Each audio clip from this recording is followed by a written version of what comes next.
Hello, Vintage Outboard Motor fans. This is T-Mike here in South Louisiana, making another video today. Today's video is going to be about oil that we use in our vintage outboard motors. The oil that we put into the gas to lubricate the engine. So I'm going to talk about 5 things in this video and try to give you the basic overview of why we use that oil.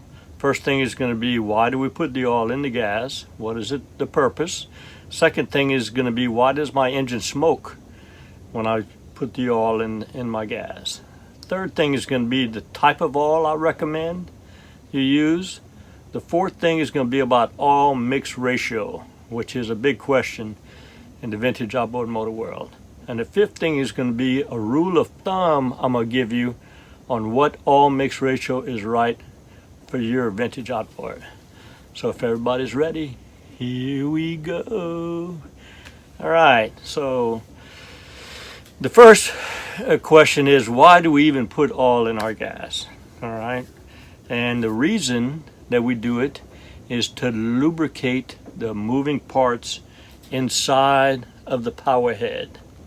All right, so for those of you who are not familiar with the inner workings of the power head, there is a crankshaft, all right, that goes right down the center of the power head that spins, all right, and connected to the crankshaft are the pistons, right, that work back and forth to create the compression and the combustion to create the power. So these moving parts need lubrication. The rings, the pistons have rings around here that need to be lubricated, and the crankshaft has bearings on the upper and lower portion of the crankshaft. This thing spins at a high RPM, so there are ball bearings on this crankshaft that need lubricated. And remember that, keep that in mind, because this is going to come back later when we talk about the oil ratio mix in the gas. All right, so now we've established that we need oil in our engine for lubrication, and let's talk about the difference between the 4-stroke engines and the 2-stroke engines. The newer 4-stroke engines and your automobiles have a crankcase where the oil is in there, and it does the lubrication for you. All right, so you check the dipstick, you add oil into the crankcase. On these vintage 2-strokes, there's no oil in the crankcase itself. We put it in the gas, so that as the gas is delivered to the engine, it takes the oil out of the gas and uses it for lubrication. Okay, so that's why we add oil into the gas in our vintage motors. All right, so the second topic we're going to talk about is, why does my vintage motor smoke so much? And this is the reason. In the vintage outboard motor world, the manufacturers gave you the spec on the amount of oil to put in the gas based on the engine running at the highest RPM it can run, so that it can have enough lubrication. So that ratio, let's say 24:1, all right, that's enough oil for that engine running at high RPM to lubricate all the parts and to burn up the oil. It should not smoke at all, right? At wide open speed, it's lubricating the parts and burning the oil that's in the gas, all right? No smoke. But when your motor is idling, it's not at a high enough RPM to burn all the oil. So where does that oil go? Well, there's all the vintage outboards have a tube, all right, that runs from the crank case down into the exhaust chamber, all right, and that is to get rid of the unburnt oil. That unburnt oil goes down into the exhaust chamber.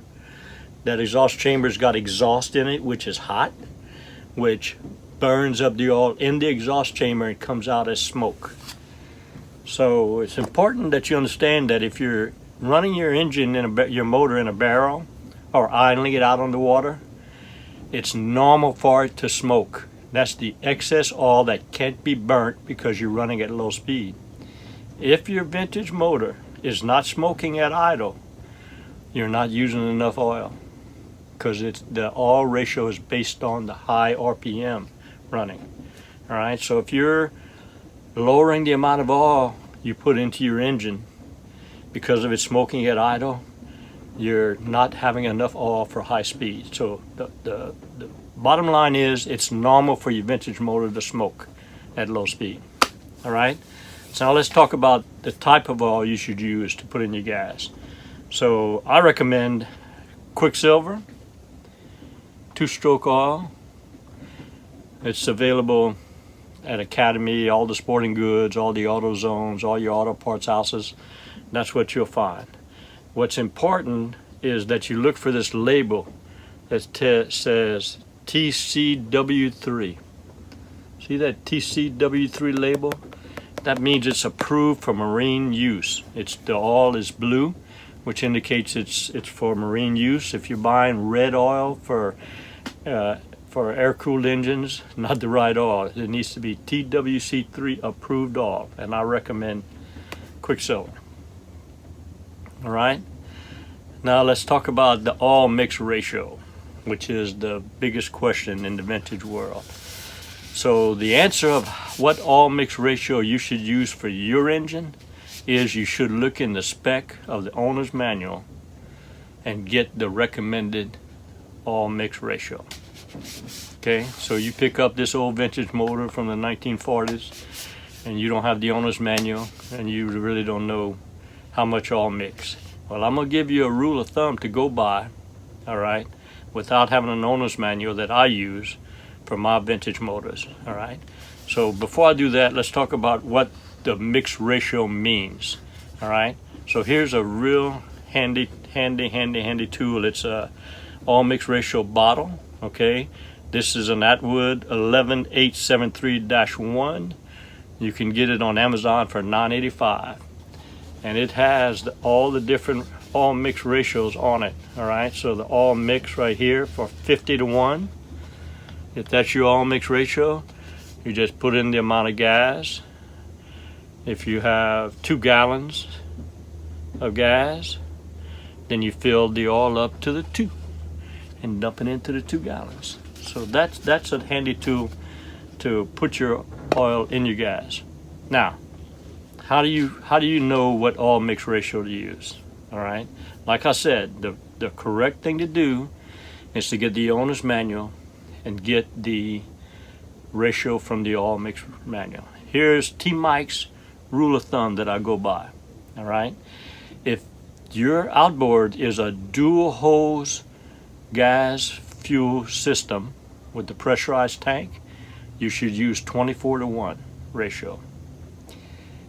If you're a single line fuel gas system, which would be a newer model, all right, you should use 50-1.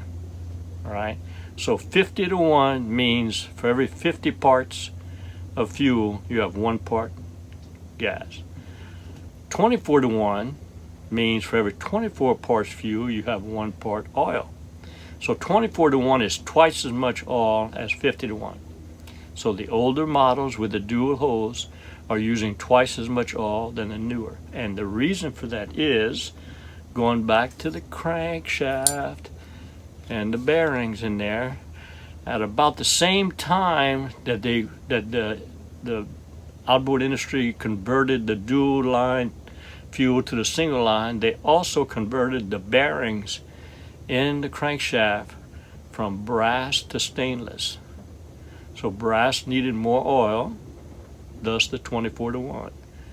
The stainless bearings need less oil, thus the 50-1.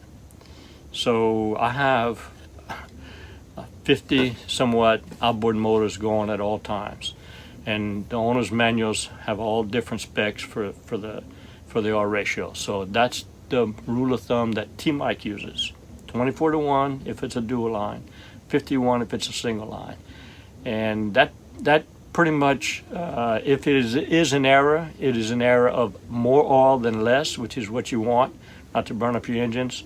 So that's my rule of thumb to help you. Okay, so let's summarize.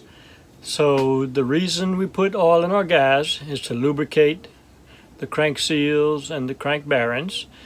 The reason your engine smokes when it idles is because the ratio is set for the highest speed. All right. The type of oil I recommend is Quicksilver, TWC3 approved. All right. The oil mix ratio is either 50-to-1 or 24-to-1, and my rule of thumb is if it's dual hose 24-to-1, single hose fuel line 50-to-1. So these are all the information I have on the oil. Hope y'all enjoyed the video. See you next time. I hope y'all enjoyed the video. Here at T Mike's Vintage Outboards, we're doing it one motor at a time. Please click on subscribe. I guarantee to provide weekly videos. Au revoir mes amis, and laissez les bon temps rouler.